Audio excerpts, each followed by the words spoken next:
Bonjour et bienvenue à tous dans cette vidéo unboxing d'un jeu très particulier que j'avais vraiment à cœur de vous montrer. Bienvenue aux anciens, bienvenue aux nouveaux, bienvenue à vous tous qui passez par là. Si vous êtes abonnés ou pas, je suis vraiment très heureuse de vous accueillir pour cette présentation. Alors j'en fais pas beaucoup, vous le savez, bon, d'une part j'ai pas trop le temps et j'aimerais bien partager avec vous plus de jeux, mais d'autre part ça me permet de, quand j'ai le gros coup de cœur, j'y vais. Alors vous verrez dans ma playlist des reviews qu'il n'y en a pas énormément. Je pense que la dernière en date c'était peut-être bien l'oracle des sages d'Alcide Nathanaël que j'aime beaucoup. Et ici c'est donc un tarot, voilà, ce n'est pas un oracle, on va le découvrir ensemble maintenant.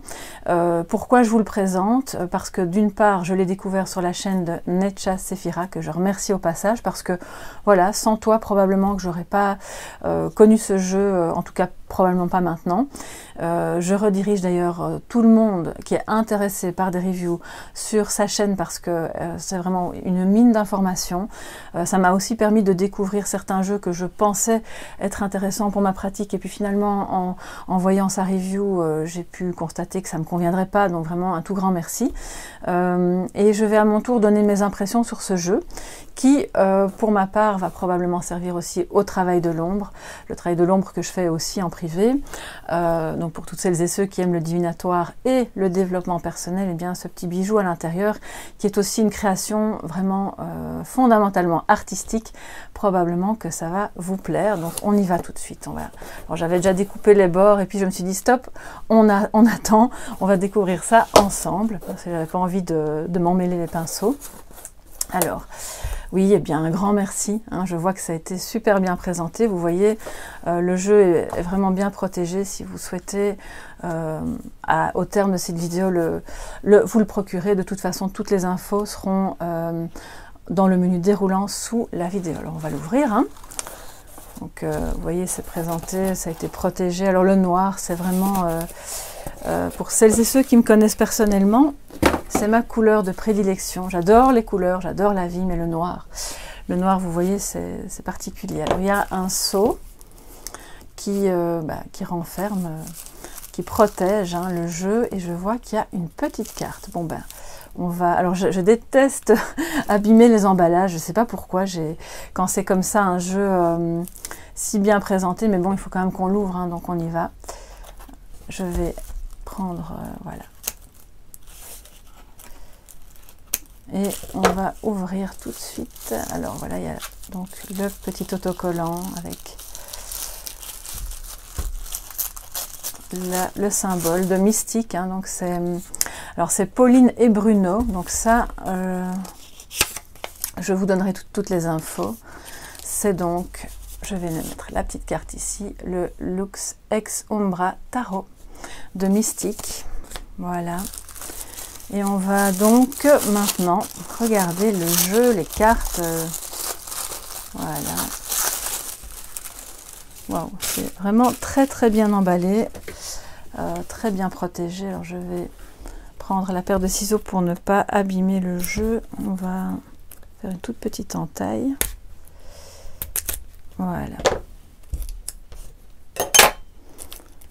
Il y a vraiment, je pense, un travail de ce que j'ai vu, donc dans la vidéo de présentation, un travail énorme qui a été accompli par les créateurs. Voilà.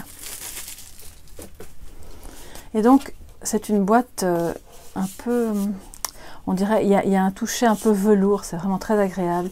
Vous voyez, la représentation, c'est un petit peu brillant ici. Donc on a le soleil, ça pourrait aussi être, c'est une énorme étoile, c'est magnifique. Il y a quelques étoiles ici qui jalonnent la boîte, qui jonchent. Et donc,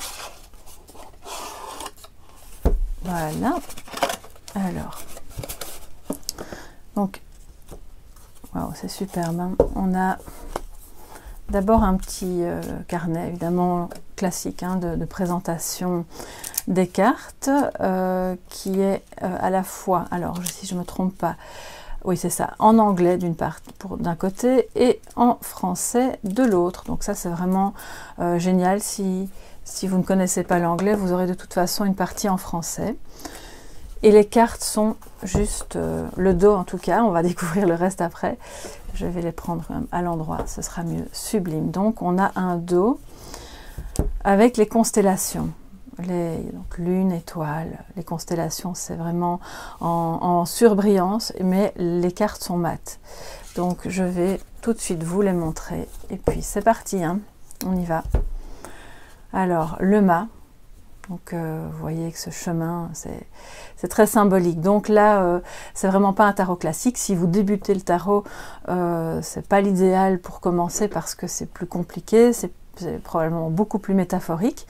Mais voilà, si vous êtes collectionneur, là vous allez adorer. Hein. Bon, alors le mât, voilà. Le battleur, magnifique. Il y a toujours, donc vous voyez le fond est noir et puis les éléments hein, qui doivent être mis en évidence, le son par soit des couleurs, soit quelque chose un peu brillant. Donc on a une symbolique qui est totalement différente des autres jeux. La papesse qui est représentée par une méduse, vraiment très très beau. L'impératrice. Et il y a, bon, vous voyez cette perle hein, qui brille au fond, il y a quelque chose qui naît, qui est vraiment, qui sort de l'ombre en fait, hein, qui va être mis au monde, il y a quelque chose de merveilleux au fond. Un travail incroyable, tant au plan de la symbolique qu'au niveau artistique et du graphisme qui est vraiment, alors ce sont des cartes... Vraiment, je trouve hein, l'épaisseur idéale pour pouvoir les battre. Je vous montrerai après. Et puis, on a quand même une bonne souplesse et c'est mat. Vraiment très, très beau.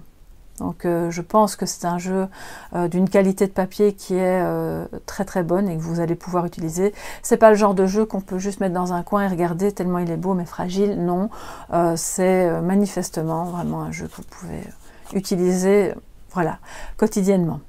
Donc l'empereur, oui. Le pape, avec ce corbeau qui a la clé. La clé, vous savez bien que c'est le symbole principal qu'on retrouve sur toutes les cartes du pape. L'amoureux, magnifique, avec ses deux roses, rouge et blanche. Le chariot. J'adore la division qu'il y a vraiment entre les deux, le noir, le blanc, donc la part d'ombre, la part de lumière, les chemins différents qu'on peut emprunter, enfin vous interprétez ça évidemment, et cette volonté, hein, vous voyez dans son regard la détermination pour avancer, la conquête.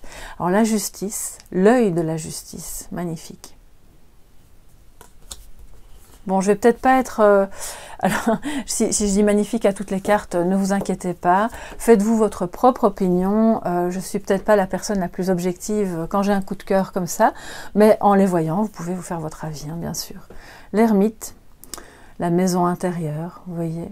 Ce que j'aime beaucoup dans ce jeu, qui m'a vraiment frappé au moment où j'ai vu, où je l'ai découvert sur la chaîne de Necha Sephira, c'est que... c'est pas évident à première vue. Vous voyez, il y a cette maison intérieure. Si vous avez déjà une connaissance du tarot, vous allez tout de suite flasher. Vous allez dire, ok, voilà, on sait de quoi on parle. C'est la maison intérieure. C'est le fait, ça peut être le fait d'être isolé, de se retrancher, d'être. Il y a quelque chose de beau, de chaleureux qui foisonne aussi à l'intérieur, mais il faut passer la porte. Le chemin peut être sombre, et puis on arrive dans la lumière. Donc c'est vraiment incroyable. Alors. La roue de fortune, avec ce mouvement, vous le voyez hein, dans les étoiles. Et bon, tout est mouvant autour, donc on a ce cerf qui attend et qui a les yeux vraiment perçants, qui vont traverser probablement l'obscurité pour aller voir de l'autre côté, remettre du mouvement, savoir comment l'abondance revient sur le chemin, la force. Vous avez les éléments qui reviennent beaucoup hein, dans ces cartes, c'est vraiment très beau. Et d'ailleurs, il y en a, bon, la plupart ont un fond noir, ou sombre, on va le dire. Ici, la carte de la force, vous voyez, elle est quand même très aux couleurs solaires, du lion, enfin voilà, tout ce que ça peut rappeler de la force. Le pendu. Alors le pendu, c'est magnifique. Vous voyez, c'est comme un petit cône d'encens. qui est incandescent et qui, par définition, il ne bouge pas le cône. Hein. Par contre, l'illumination, elle peut voyager. La mort, ou arcane sans nom, selon vos... la mort, qu'est-ce que je raconte? Oui, la mort. L'arcane sans nom, qui est, selon vos références, Rider-Waite ou Tarot de Marseille. J'adore ce papillon qui évoque la transformation avec le crâne derrière. Tempérance, avec l'œil de la baleine ici, qui ressort, et vous voyez cette aurore boréale derrière. Il y a beaucoup de douceur, malgré que ce soit un animal hyper puissant, qui peut tuer tout sur son passage, hein, s'il le veut, mais il ne le fera pas parce qu'il y a de la douceur, il y a de la tempérance, il y a des compromis qui se font. Et il y a toujours cette notion de lumière derrière l'obscurité dans toutes ces cartes, et c'est ça que j'adore vraiment. Le diable, elle est incroyablement belle et symbolique.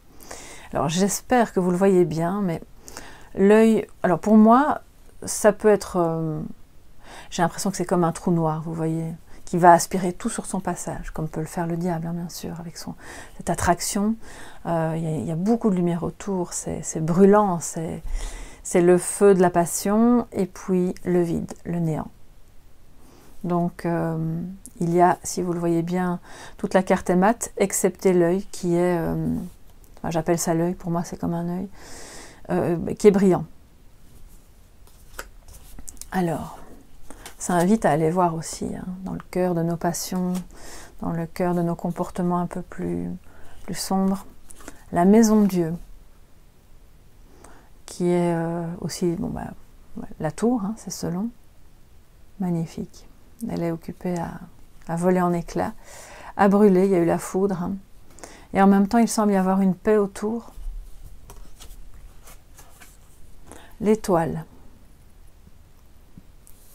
très très belle carte aussi, ça me fait penser à un time-lapse, vous voyez, quelqu'un qui s'est posté là, qui a attendu des heures et qui a fait tourner son appareil pour avoir les belles étoiles filantes, l'espoir bien sûr, alors la lune, la part d'ombre qu'on amène à la lumière, la tristesse, les rêves, bien sûr, la féminité,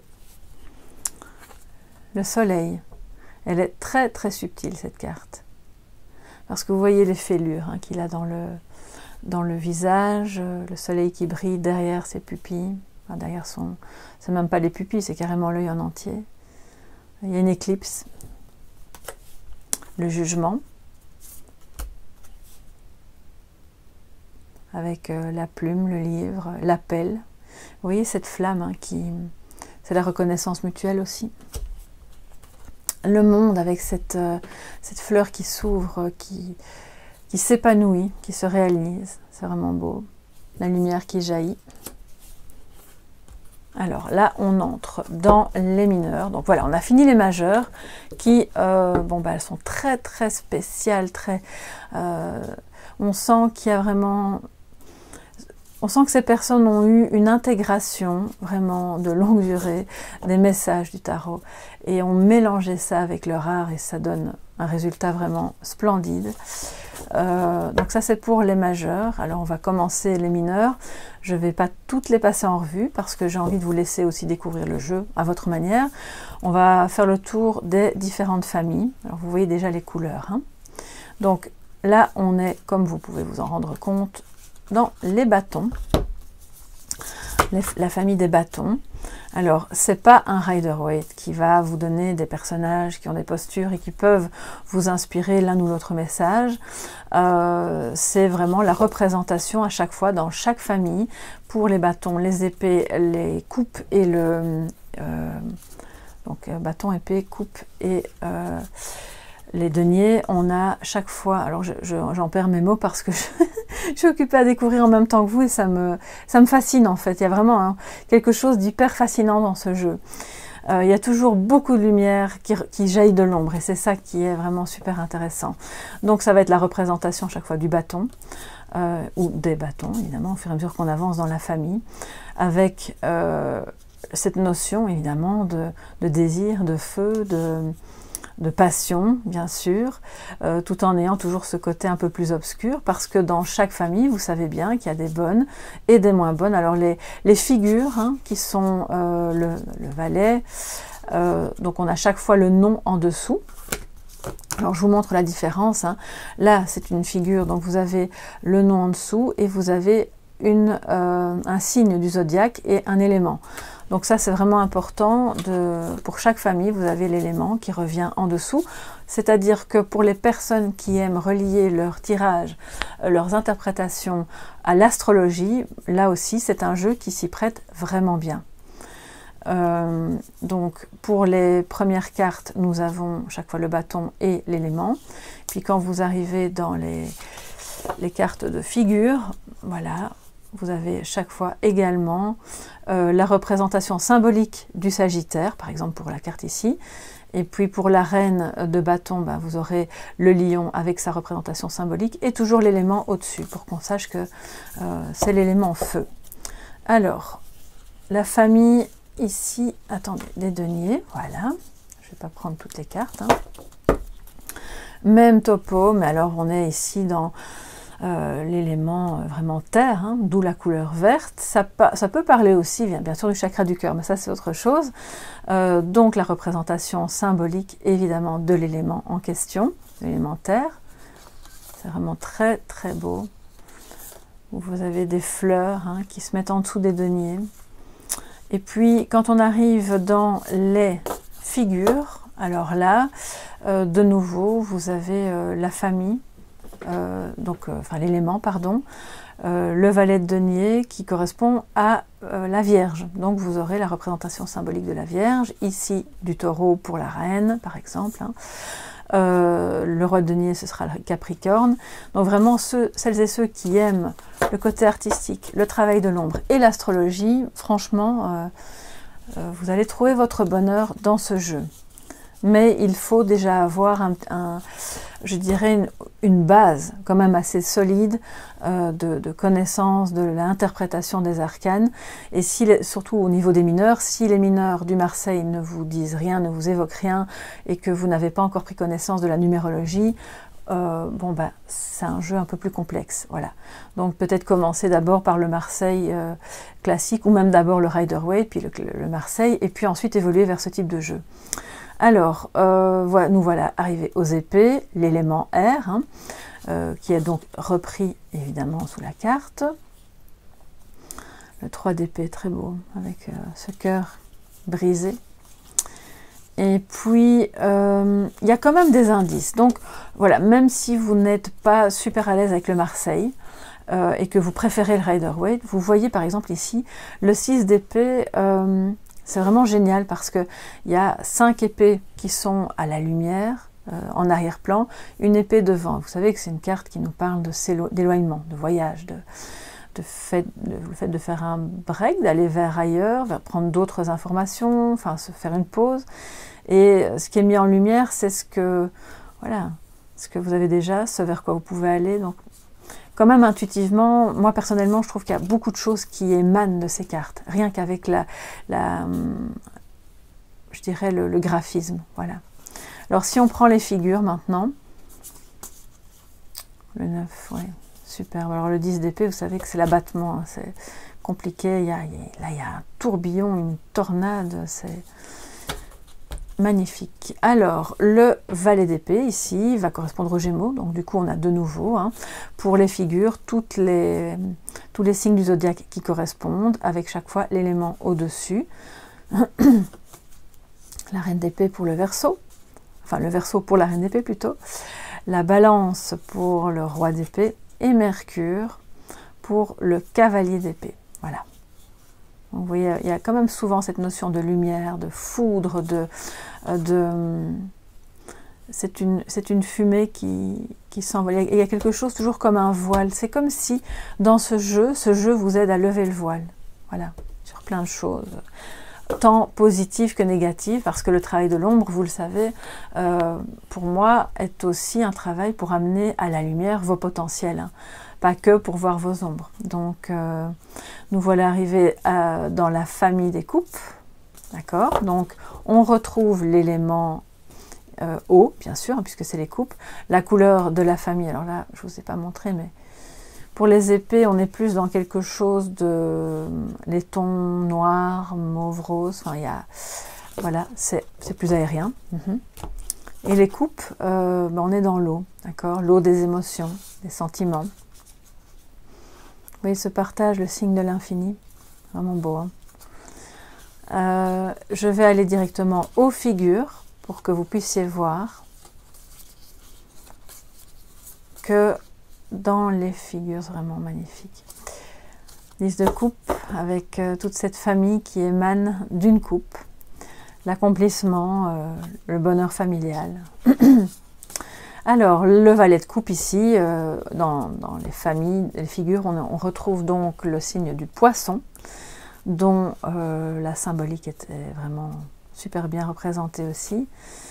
Si vous vous y retrouvez pas, vous pouvez vous orienter avec les couleurs aussi dans ce jeu. Hein. Vous voyez bien que là, on est dans l'eau, dans les profondeurs.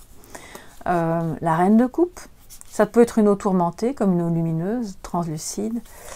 La reine de coupe, donc le signe du scorpion. Le cancer pour le roi de coupe. Et Vénus pour le cavalier. Les cavaliers sont en général représentés par des planètes. Et les figures, les autres figures sont représentées par des signes du zodiaque. Donc, c'est aussi un jeu avec lequel vous pouvez, je dirais...